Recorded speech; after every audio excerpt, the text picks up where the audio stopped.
Okay, well, this is maybe one of the strangest places, RV parks, we've ever stayed in.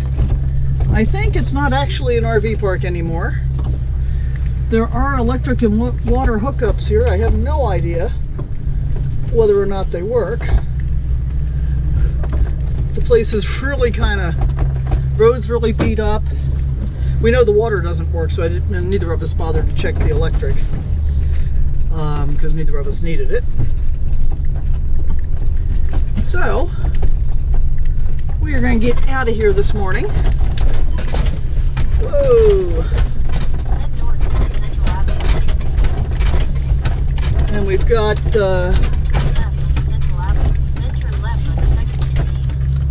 we have about an hour and a half Google time drive, which means probably about 2 hours to get to our first destination today.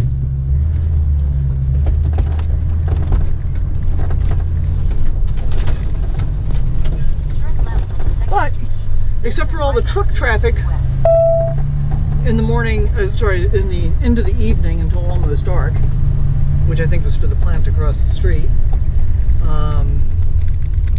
Oh, and there's Bethlehem Lutheran Church that was on the other side of the parking lot from us. Except for that, it was very quiet. We had a peaceful evening. Nobody bothered us.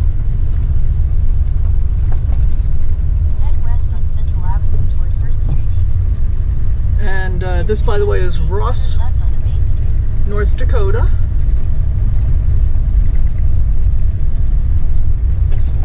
This is Central Avenue that we're on. We're coming down here to Main Street.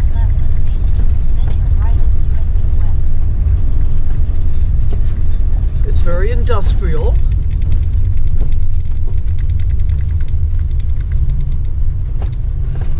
City of Ross Community Building and Post Office over there on the right. Little pond down there. I think all the no parking signs must be for the trucks, which may be why they were all parked in the RV park, which I think is defunct, where we were parked. According to iOverlander, the mayor of Ross owns the RV park.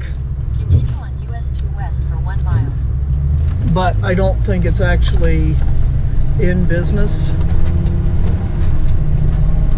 in any way. Hey, so look at all that overcast we got ahead of us. Today is Thursday, August the 14th. It is 67 degrees out this morning. And it's a beautiful day in the neighborhood. So where are we going? We are going to the Missouri-Yellowstone confluence, Lewis and Clark Interpretive Center in Williston, North Dakota. And I just found out a few weeks ago, a friend of mine from Tehachapi was born in Williston. So I'm going to make sure we get a photo, I hope, as we drive through there at least, even if we don't stop, and post that for him. Look at these heavy dark clouds. So you might be wondering, why would I choose to stay in a place like that, that's kind of run down looking, when in fact there is a Walmart we could have stayed at in Williston. But here's the deal. This was mostly dark. There were a few lights on over at the church. But it was mostly dark, it was quiet, and there weren't a gazillion other people coming and going. So we did stay at a Walmart night before last, and there was a lot of traffic there. A lot of loud traffic. It actually felt much less safe, even though we had a lot of truck traffic until late in the evening, not long before dark. But it actually felt much safer where we stayed last night than it did staying at the Walmart. The other thing that I always consider is, kind of the more remote a location is, the less likely you are to be disturbed during the night, either by a knock on the door, like you're someplace you shouldn't be, or by people that have nefarious purposes, whether it be to rob you or whatever. And so, I don't know, to me, I try to avoid parking lots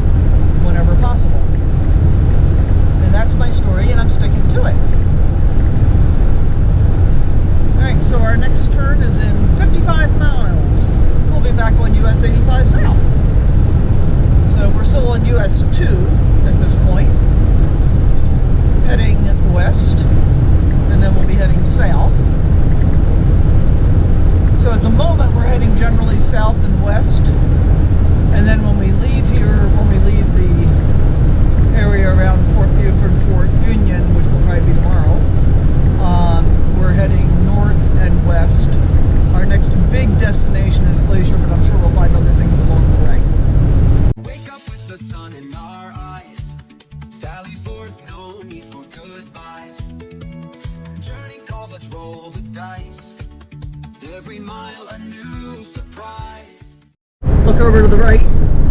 We've been driving past fields of sunflowers again. Oh, now the speed's going to go up to 55. It said we're in the construction zone, and it says fresh oil and loose rock. Speed limit was 40 with a minimum fine of 150. It said for 15 miles. Are we going to drop the speed limit again after the traffic light? We'll see. City of Tioga is off to our right. We're going to Williston this morning.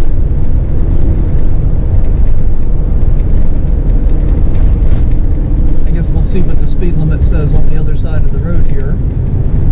But yeah, it's been 40. At the beginning of the construction zone, it said 15.1 miles. Yeah, it's 40. And it said minimum fine $150, so I've been doing 45. I figure I'm probably okay at 5 miles an hour over the speed limit. But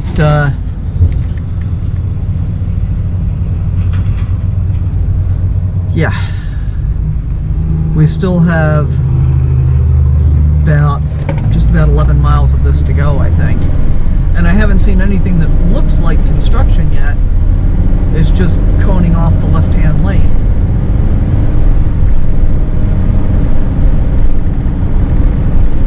Definitely an oil-rich area here in North Dakota. I had no idea. Fresh oil, loose rock, next 10 miles. Don't speed that much south. With a minimum fine of $150, I'm not willing to take a chance on getting that ticket. Just seems excessive to me. 18-foot bridge. I wonder what's going to be taller than 18 feet. I guess there could be an oversized load. And of course, I'm starting to get hungry.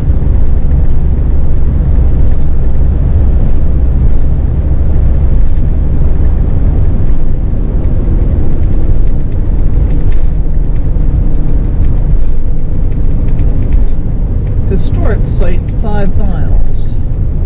And a Lewis and Clark State Park. Well, if I was really on a Lewis and Clark exploration, I would consider checking out the state park.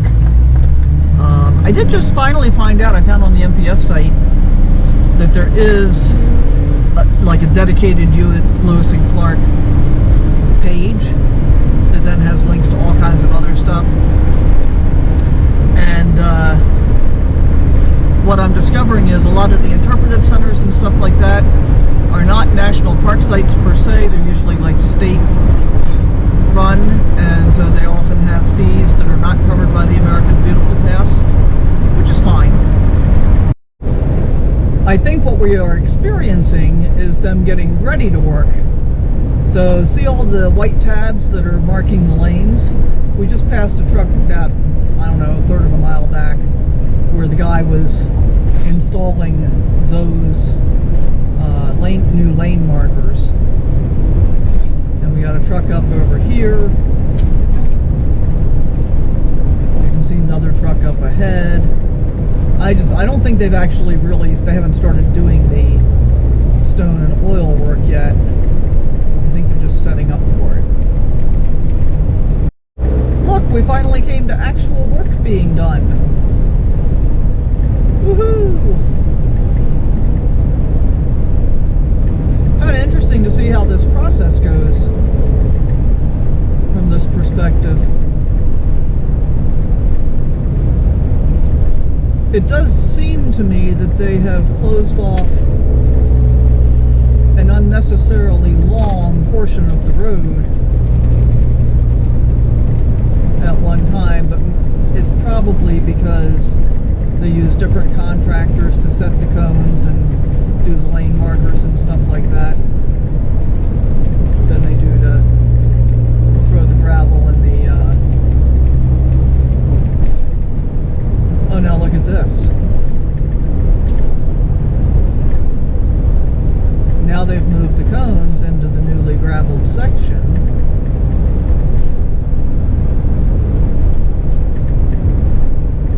But the speed limit is still 40 as far as I know. Very strange. Alright, I'm taking you along on the construction journey today. Hope you're enjoying it. Welcome to Ray, established 1902. And we get to be down to 35 miles an hour for this one. Are we ending the road work? Yay! Okay, so once we get through Ray, I guess we can pick our speed back up. We've been on the road for about 45 minutes and haven't covered all that much distance yet. I guess Ray has an actual town center.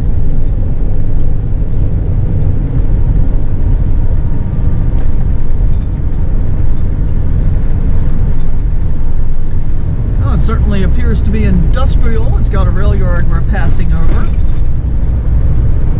Here comes the little town of Ray. It's a ray of hope. Jack and Jill Foods over here on the right at the Ray Mall.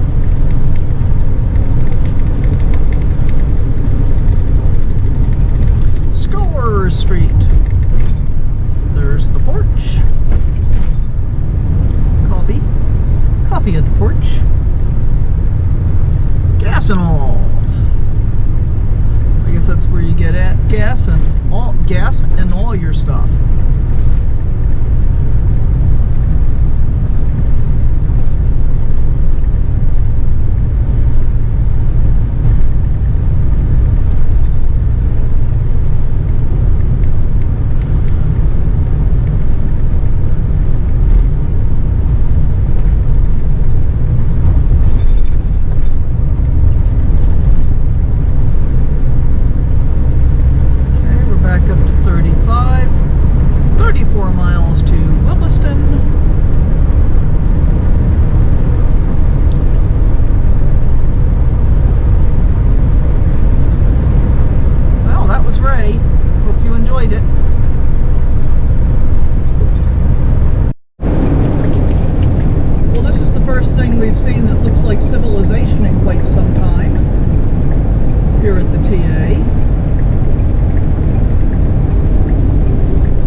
Back there. I bet that's for all the oil workers. I wonder if it's temporary housing.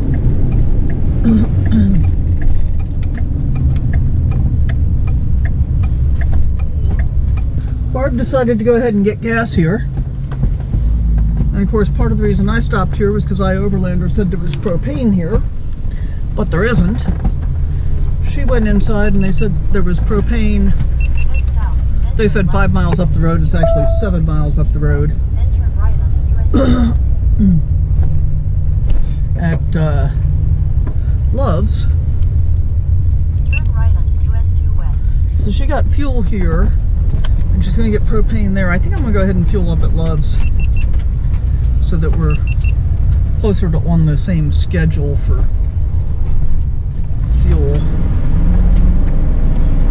But I ate breakfast. It's now 10:41. And I did it because I was starving. That would be why. No, it's not going to be all that convenient either. Oh well.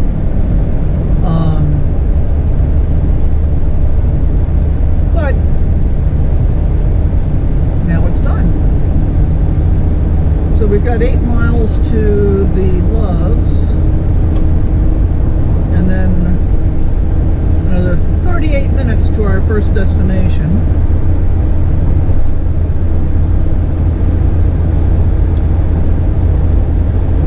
I'm really torn about pulling in to get fuel since they're doing construction on the other side of the road. So we'll see what happens when I get up there. Okay, well, gas is all over.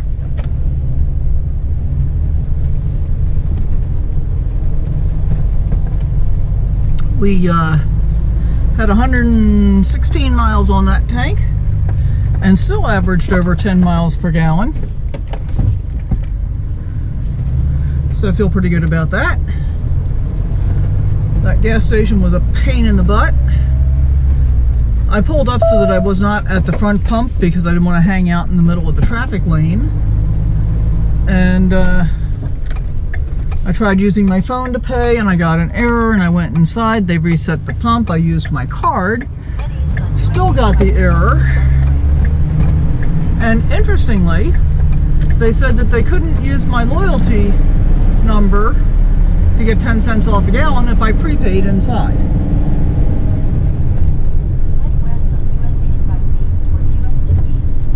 I ended up having to pull up to the forward pump in order to get it to put gas in the vehicle, to get it to accept my card. But that part's over. We got 31 miles to get to the Confluence Interpretive Center.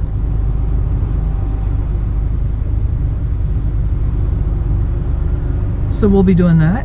Yay. Way more industry than I expected to see up here. Mostly oil, but also a fair amount of farming. Not seeing any cattle this far north, though. Wonder if it gets too cold to run cattle. No idea. And this turn will put us back on the Lewis and Clark Trail officially, which I guess we haven't been on for a little bit. So we got 16 miles to go, I think. Yep. See the Lewis and Clark sign right there? 1804 North Dakota. So 6 miles from Trenton, whatever Trenton is. And look, that looks like a lot of oil storage up there ahead of us, does it not? And over here to the right, it looks like we got a bunch of bee boxes. It's a very confusing area.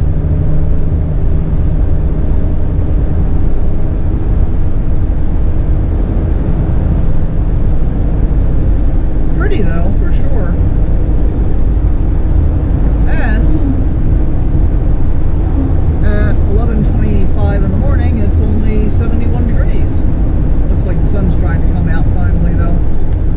The high is supposed to be 80 today. We'll see if that stays true or not. Welcome to Trenton. And it looks like we've got a bend of the Little Missouri that we're going to be driving by here. It's going to be on the other side of the train tracks though, so I don't think we're really going to get a view of it. Trenton Lake Recreation Area, camping over there.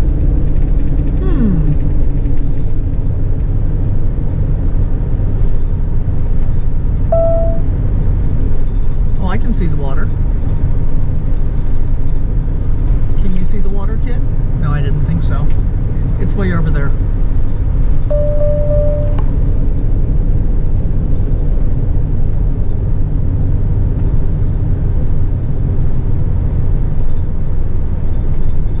Oh, and I forgot to mention that when I got gas at the Loves there, it was $2.65 a gallon. Which is part of the reason I decided to go ahead and fuel up. Gas was cheap, might as well buy it when it's cheap, because I don't know what it's going to be next. Because the next time I need to get gas might be back in Montana. We'll see.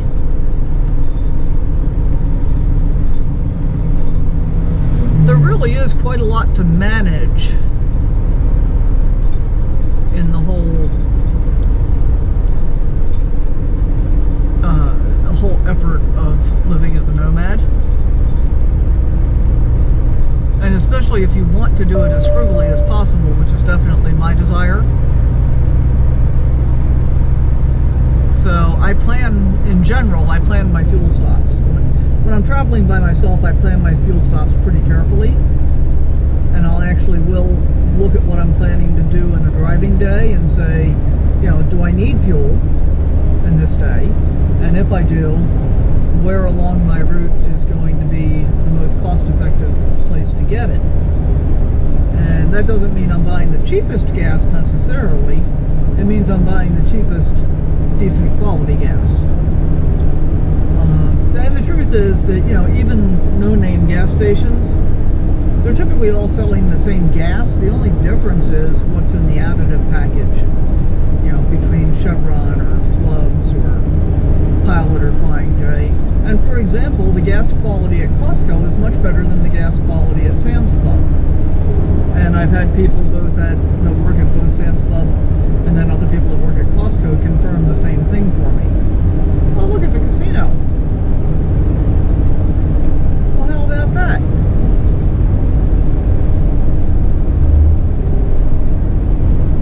It's not showing up on my map as an iOverlander approved overnight stop, but I bet it is. I bet we could probably park there if we wanted to. That would mean backtracking though. And that's another thing I try to avoid. In general, and this is, you know, it's another part of being frugal.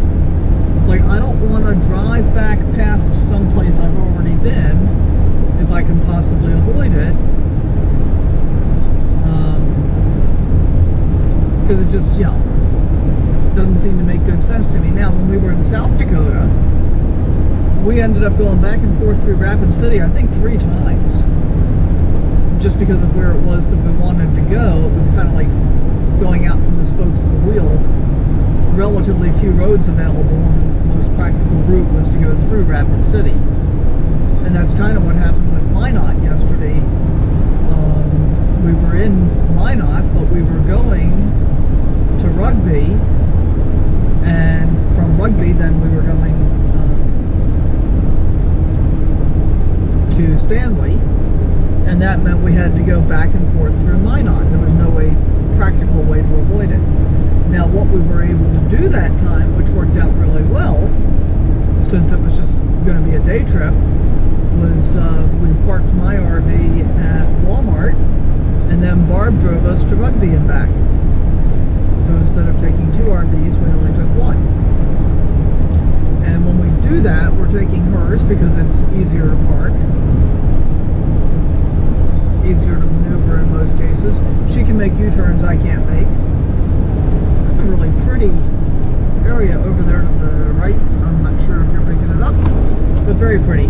So other things that I do to be frugal, and frugal doesn't mean cheap. Frugal means cost effective, and sometimes just time effective as well. So I try to get fuel typically at about a half a tank. I could go to 3/4 of a tank, you know, down to, I could use 3/4 of a tank.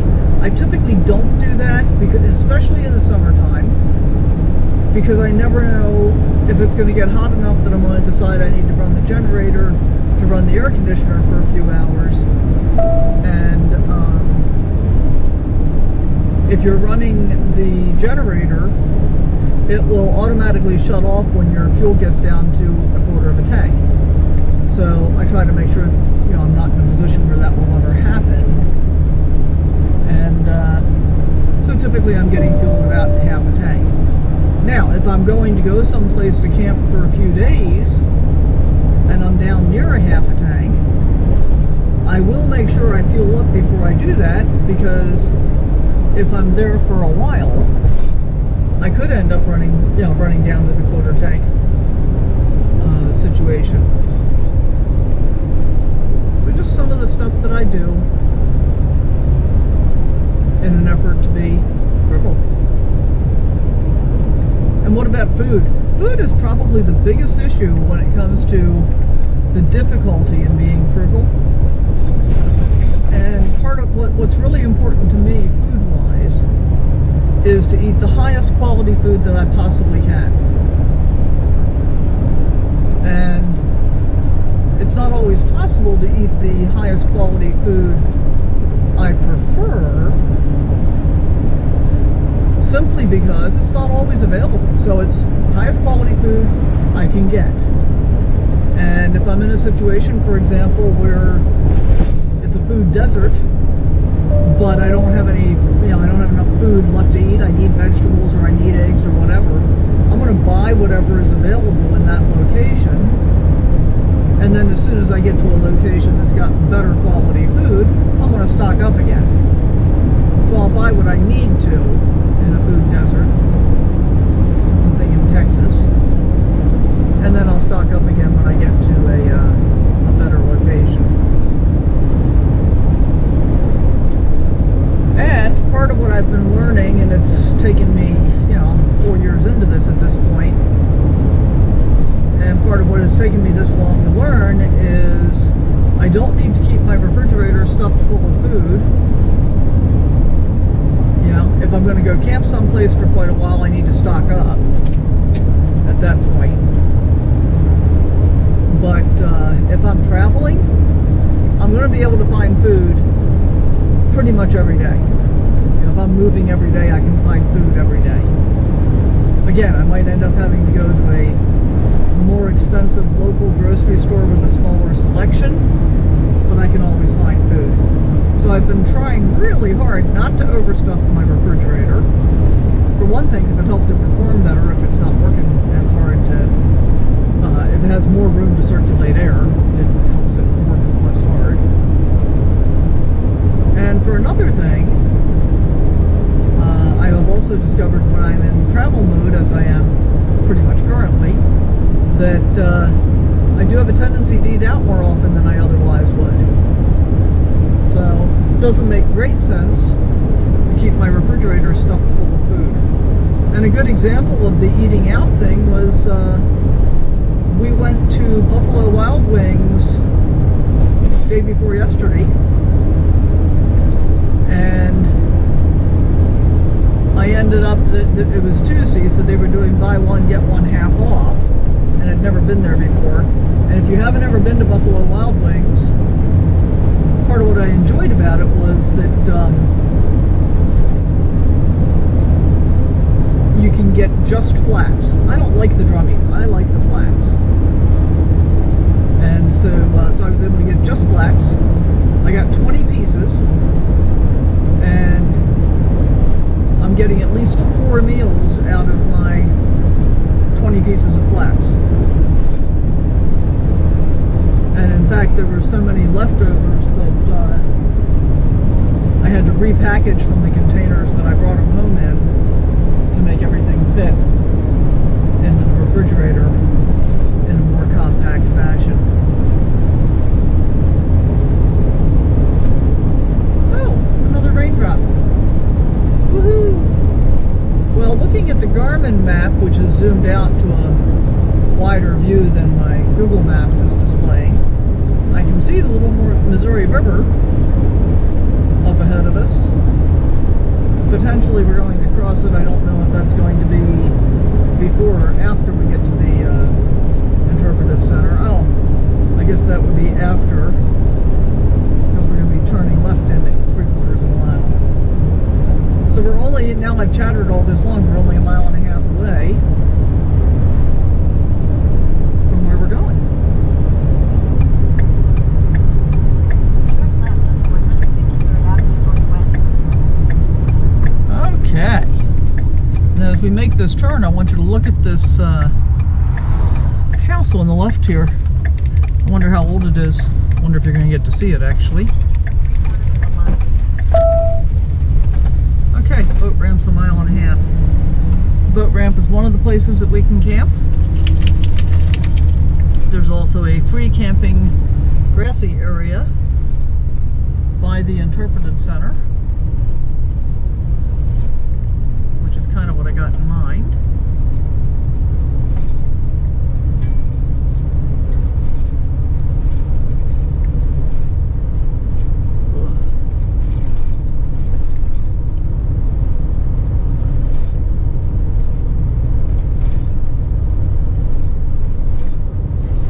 So we left just about 9 o'clock this morning, and it's going to be 11:45 when we pull in here.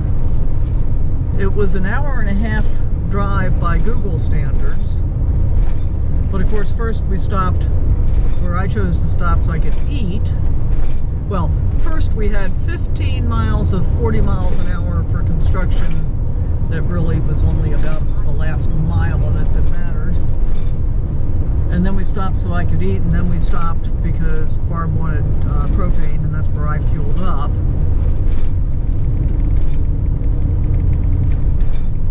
Okay, so Fort Buford Masonic Site.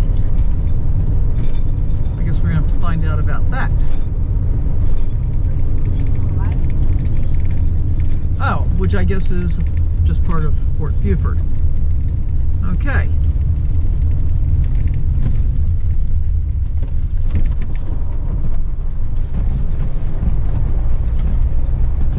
Hope you enjoyed the journey. We have arrived at the Missouri-Yellowstone Confluence Interpretive Center. We're going to check that out, and we're going to explore the fort.